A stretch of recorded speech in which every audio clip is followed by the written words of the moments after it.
Okay, this is the second part of lesson 2.3. That's the homework, and here's the answers to last night's homework, so you'll pause it and check. All right, I want you to write down these two problems. I'm going to call this example T for Terizzi. -2 times 3 1/2.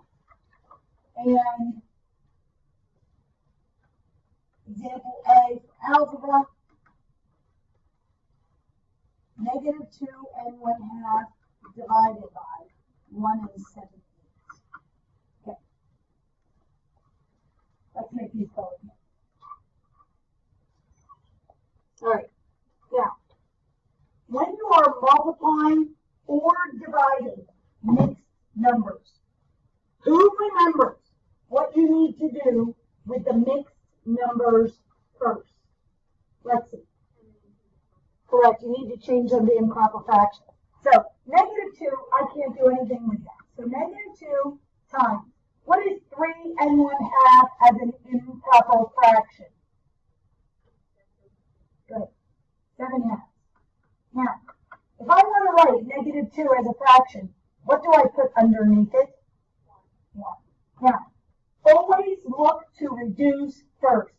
Is there any reducing I can do there? Any numerator with any denominator? Samantha? -2. Yep, 2 goes into 2 ones, 2 goes into 2 ones. So when I multiply this bad boy across, what do I get? What do I get when I multiply straight across, Justin? -7 over 1, which is just -7. That. Okay, now, guys, please do not try to do two things at once. When you are multiplying or dividing, the first thing you need to do is change it to improper fractions. So this is going to be what? -5 halves divided by 1 times 8 is 8 plus 7 is 15. So -15 eighths. Now, that is a division problem. What do I need to do? What do I need to do, Chloe?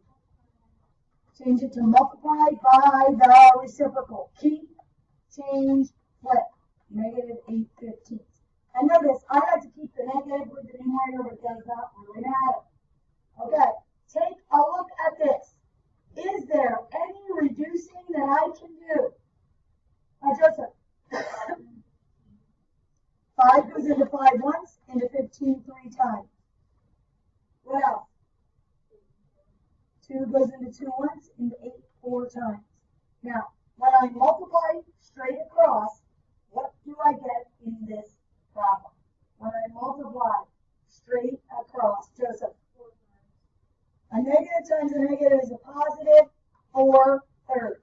Would I leave my answer written like that? No. Nope, because it's improper. So this is going to be 1 and 1.